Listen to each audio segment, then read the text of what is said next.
नमस्कार, मेरे YouTube channel atomic science education में आपका एक बार फिर से स्वागत है।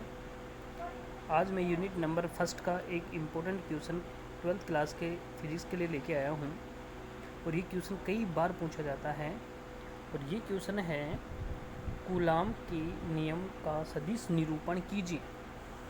सिद्ध कीजिए कि कूलाम का नियम न्यूटन के तृतीय नियम का पालन करता है। ये क्वेश्चन कई बार पूछा गया है एग्ज़ाम के अंदर और इसको आज हम डिटेल से यहाँ पढ़ने वाले हैं।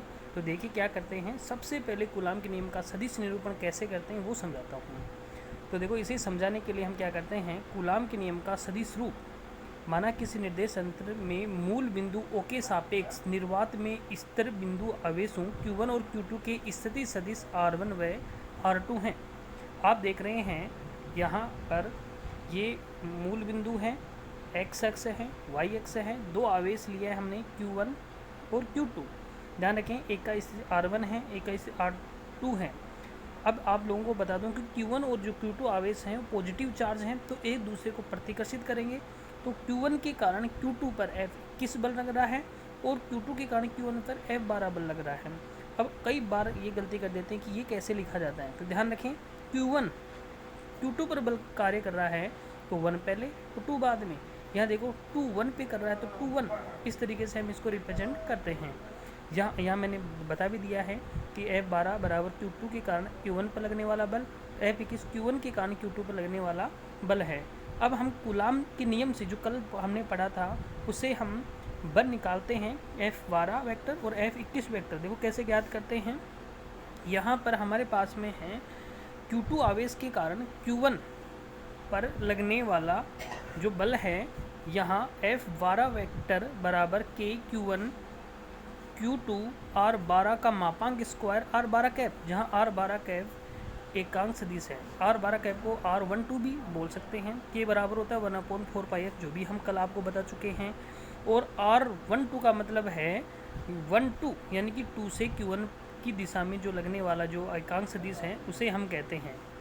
अब आप लोगों को बता दूं कि F21 कैसे ज्ञात करते हैं, तो इधर देखें, हमारे पास में Q1 आवेश कारण Q2 पर लगने वाला बल हो गया है F21 vector K Q1 Q2 R21 vector का मापांक स्क्वायर R12 कैप, जहाँ K बराबर होता है 1/4πε0। समीकरण नंबर कौन सा हो गया है, 2। यहाँ देखिए ये वाली जो परिभाषा है एकांक सदिश की परिभाषा है। सदिश बटे सदिश के परिमाण को हम एकांक सदिश कहते हैं। ये सदिश है, वो सदिश का परिमाण है। परिमाण को हमेशा मोड से व्यक्त किया जाता है। समीकरण नंबर 2 में R21 कैप का मान रख दें। यहाँ से देखो ये R21 है, इसको समीकरण नंबर 2 में लेके जाएं यहाँ पर, तो यहाँ R21 की जगह रखेंगे तो ये नीचे वाला Q बन जाएगा और ये हमारे पास आ जाएगा समीकरण नंबर, इसे हम 3 दे देते हैं।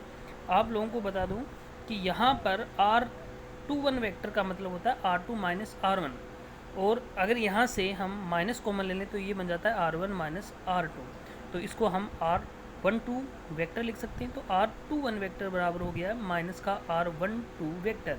और मापांक लेते हैं तो मापांक दोनों के बराबर होते हैं, क्योंकि मापांक में पॉजिटिव चिन्ह भी नेगेटिव चिन्ह भी पॉजिटिव हो जाता है। समीकरण नंबर ए और समीकरण नंबर 1 जो मैंने पहले आपको दिखाया था, ये देखो समीकरण नंबर 1 ये वाली है।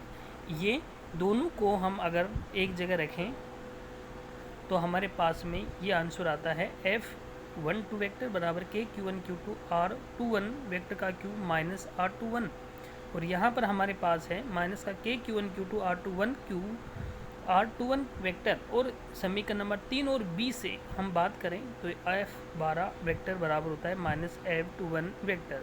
यही न्यूटन का कौन सा नियम है, तृतीय नियम है। एक दूसरे पर लगने वाले बलों का परिमाण समान व दिशा क्या होती है, विपरीत होती है। कुछ इंपॉर्टेंट टॉपिक मैं यहाँ बताना चाहता हूँ कि कूलाम का नियम आपने पढ़ा था कल, K Q1 Q2 upon R square. R square देख रहे हैं, यानी कि हमारा कूलाम बल दूरी पर क्या करता है, निर्भर करता है, और जो बल दूरी पर निर्भर करते हैं वो संरक्षी बल होते हैं। तो यहाँ कूलाम बल एक संरक्षी बल होता है, हमेशा याद रखना है। ये देखिए ये वाली लाइन।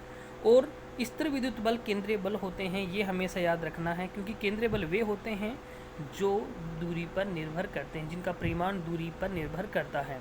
और आप देख रहे हैं नीचे R स्क्वायर है, इसे कहते हैं व्युत्क्रम वर्ग का नियम। तो K Q1 Q2/r²। ये देखो, ये व्युत्क्रम वर्ग के नियम को व्यक्त करता है।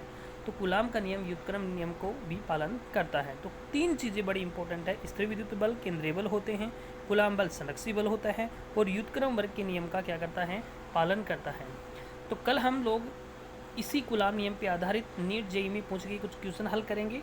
और कल मेरा वीडियो देखना न भूलें। मेरे चैनल को सब्सक्राइब कीजिए। धन्यवाद।